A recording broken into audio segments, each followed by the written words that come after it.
Hello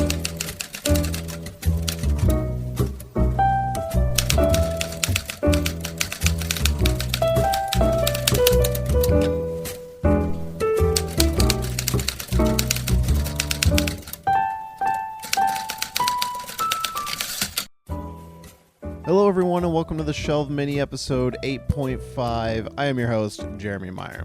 Alright, so we got a couple things to talk about today, and the first thing I'm going to talk about is the script that we're going to be looking at this Friday, because the second half of this episode, I'm going to review a movie that I saw last week, and it's relevant to a podcast we did a couple weeks ago.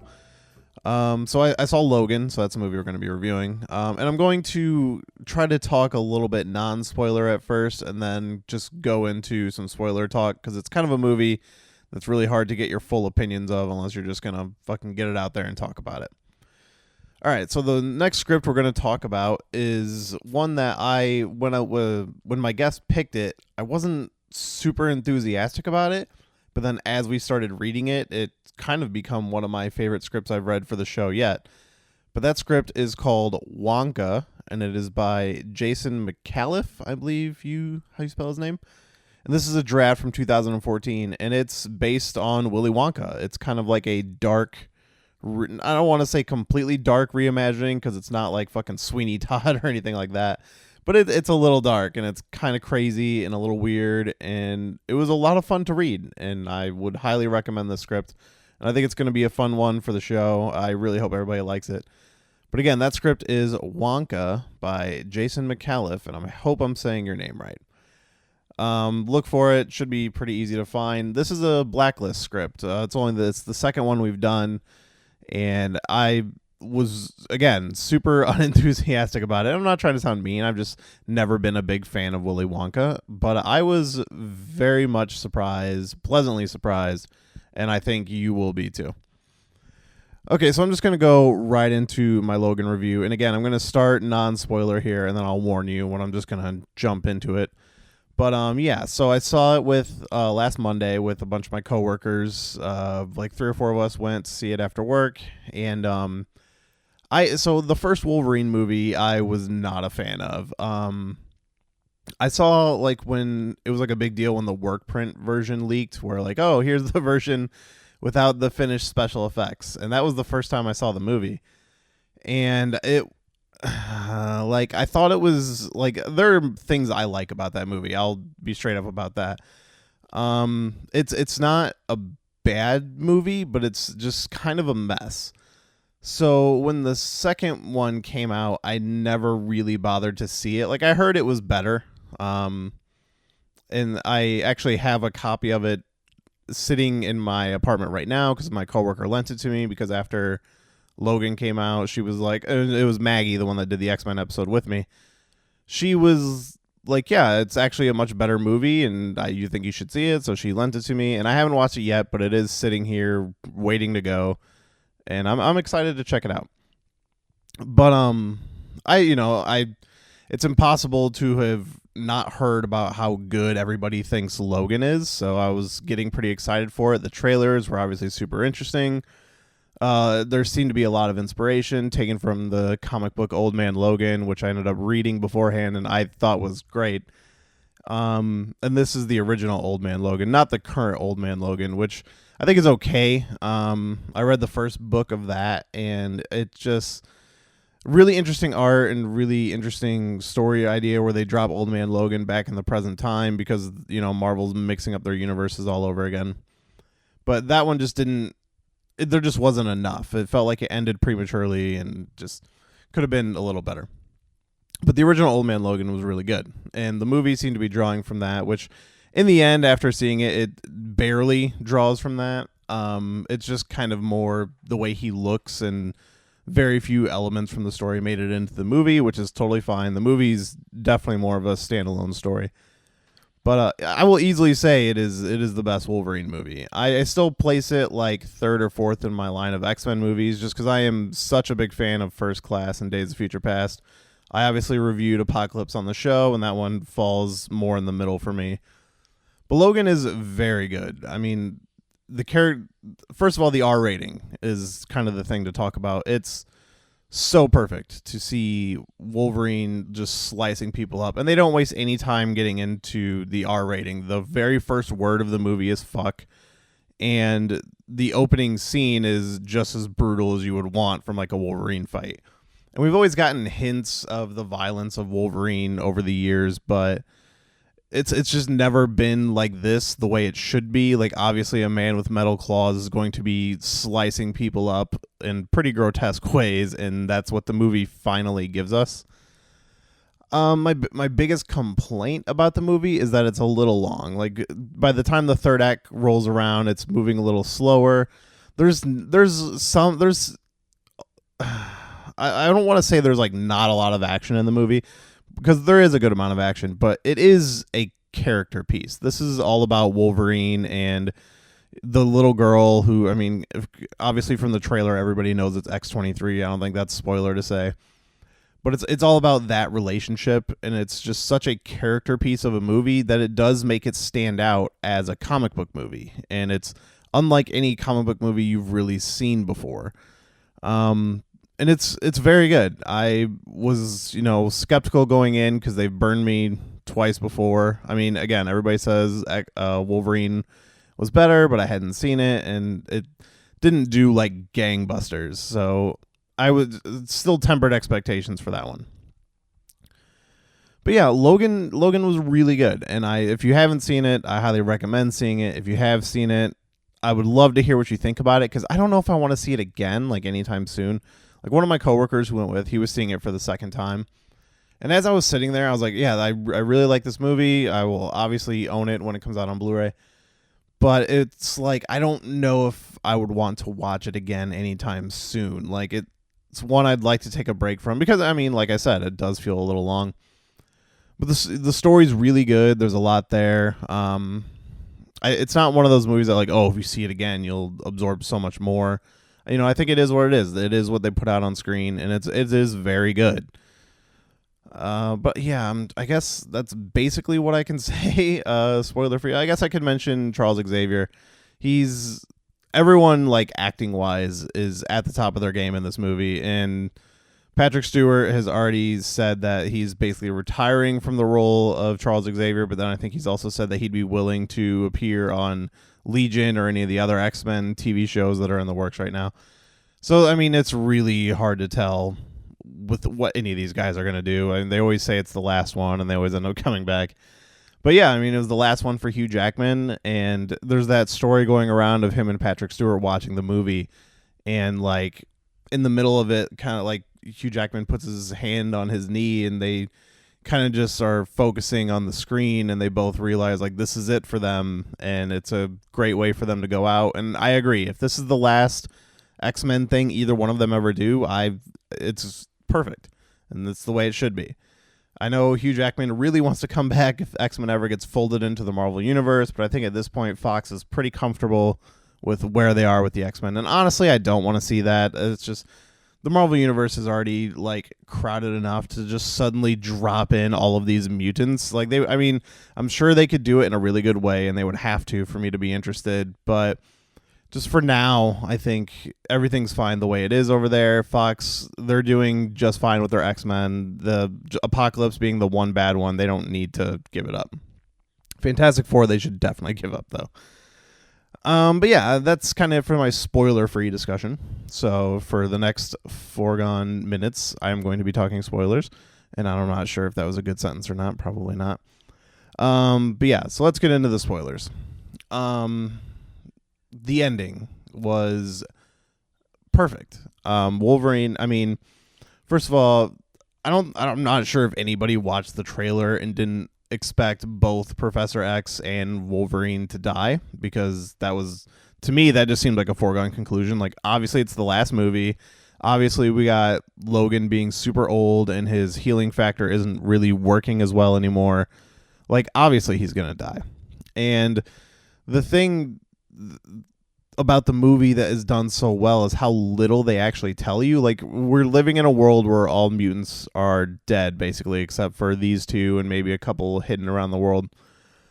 And it's just, is just about them, and like we get little bits and pieces of what happened to the mutants. Like we know Charles is having his seizures, and because he has a degenerative brain disease. But again, they don't tell us what the disease is. They don't tell us like what the seizures are really causing. Like there's always hints that like, oh, in Westchester, which is where the school is, that he did something that caused the death of a bunch of people, including some of the X-Men, and that's kind of all we get about it. They don't give us any explanation what happened. We see the seizures happen. There's the great scene in Vegas where he's having a seizure and everybody's kind of like frozen in place, and I guess it's implied that they can't really breathe when he's doing that, and that's probably how he killed the X-Men. But yeah, and then Wolverine's slowly crawling through this Vegas hotel and stabbing guys in the head, and their eyes are rolling back as they're like frozen in place. And it's such a good scene, and that's kind of the only time you like, oh, this is probably what happened to the X-Men, is basically what happened here. And I'm trying to think, like they never outright say why Wolverine has suddenly aged and why his body is acting the way it is. I mean, he says he knows what's doing it and stuff, and basically he has adamantium poisoning. And I think I guess that's something they have dabbled with in the comics before. I've said many times before, I've never been a huge X-Men reader until recently, so a lot of this stuff I'm kind of finding out secondhand. But I like that idea. Like, you have this stuff in your body for so long, and obviously having some fucking titanium ass style metal in your body can't be good for you, and his healing factor's just been keeping it at bay for years. But now it's just taking its toll, and his healing factor just can't keep up anymore. And I think it's a really good idea. Usually in the comics, like after I saw the movie, I read The Death of Wolverine, which is a book I was pretty disappointed by. Because I would say everything that happens in the book, it's like a good story, but it's only 4 issues. It's too short. They don't expand out on the story as much as they should have. And something that's like a huge event like that, like there should have been like fucking 4 full-page spreads of Wolverine. He gets encased in adamantium like a statue, and it should have just like focused on that. And it happens in like 2 panels, and then it's over.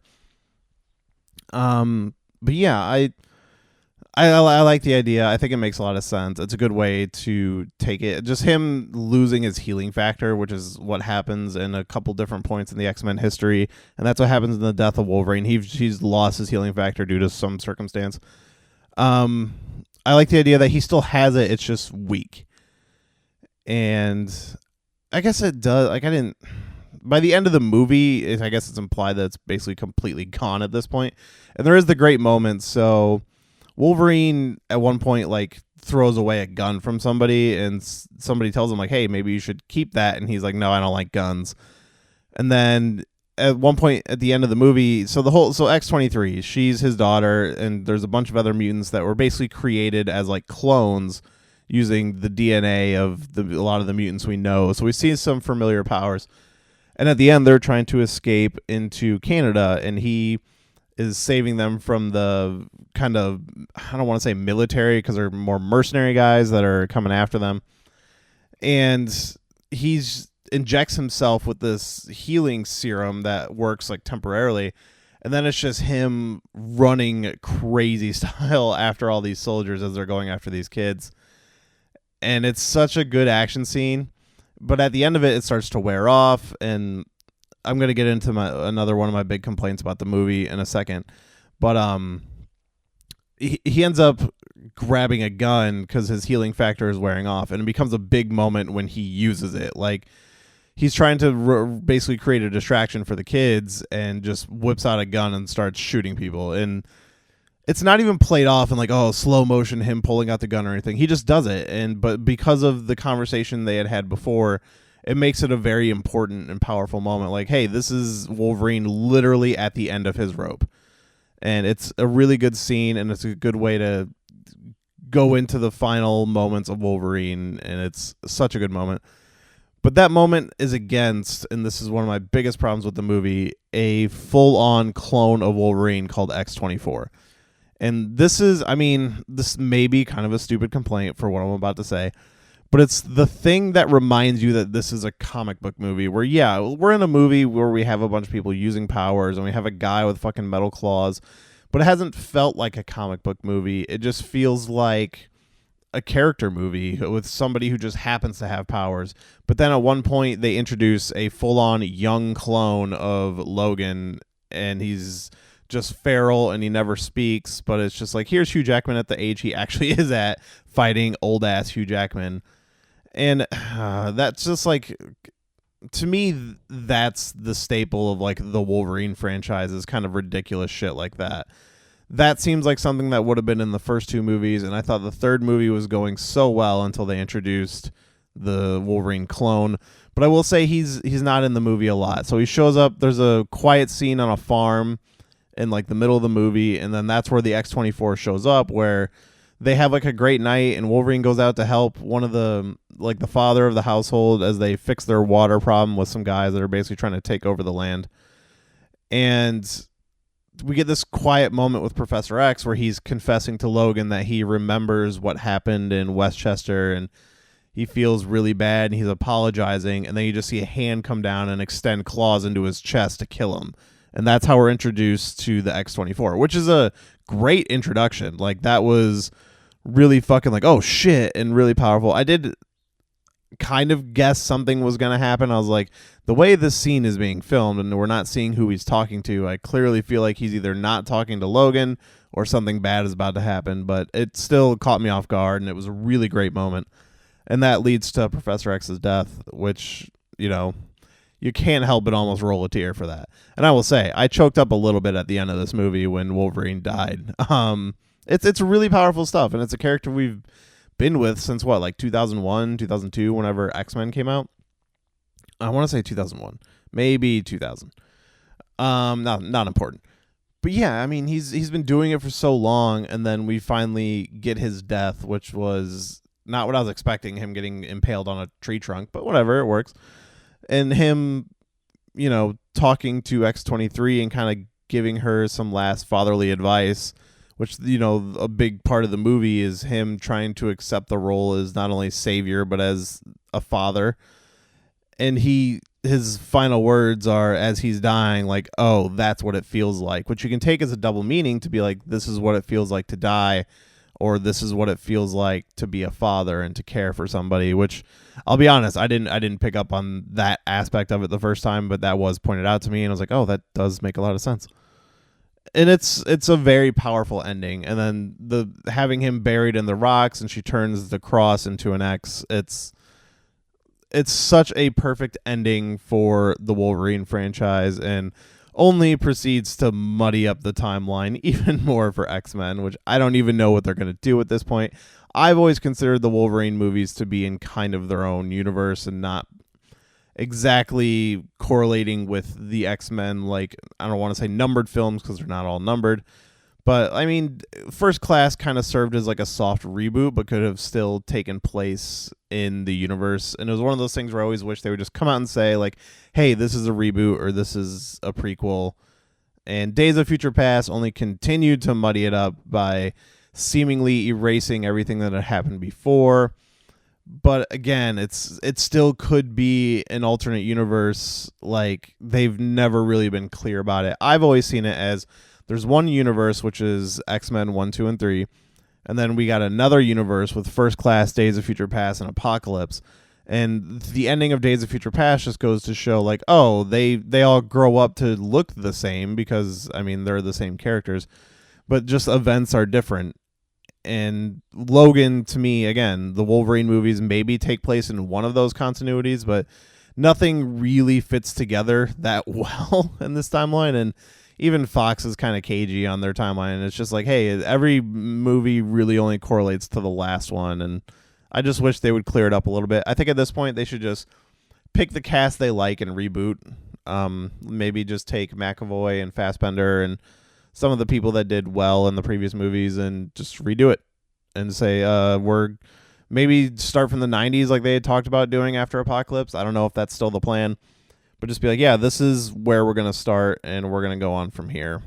And I don't know, that's the way I would do it. But I guess we'll see. Last I heard, the talk was still to do a 90s movie and probably do Dark Phoenix since they planted the seed for that in Apocalypse. And I know Apocalypse didn't do as well as a lot of the other movies. It still did super well, like $650 million or something like that. But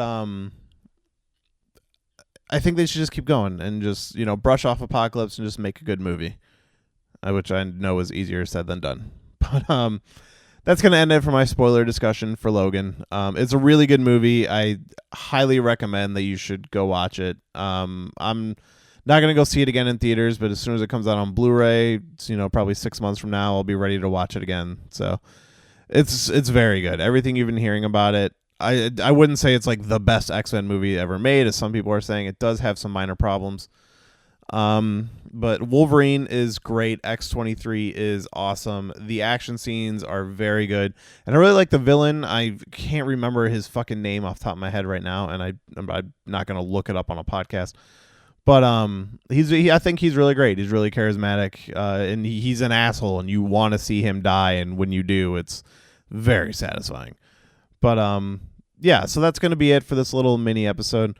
Next week, I'm planning on having another review with my wife. We bought a movie this weekend. We bought Moana this weekend, and she's seen part of it. I've seen like 5 minutes of it, but we're gonna finally sit down and watch that movie, and we might review it on the show. There's also a couple other movies I might try to convince her to watch. So maybe we'll have double reviews, but we'll see. We're trying to catch up on a lot of movies from last year that we missed because it was a really busy year for us. We didn't have time to see anything, but now things are slowing down, so we kind of got some free time and just trying to catch up on all those movies we missed last year that are coming out. I just bought Doctor Strange over the weekend on Blu-ray, so I'm going to be watching that. I'm going to be watching The Wolverine, so both of those might be coming up in future episodes. But I want to thank everybody for listening, and remember to find the script for this Friday, which is Wonka. I'll say it again. It's really fun read. I hope everybody likes it. But that's going to be it for the mini episode. So be sure to follow us on Twitter at Shelved Film Pod, that's Shelved Podcast.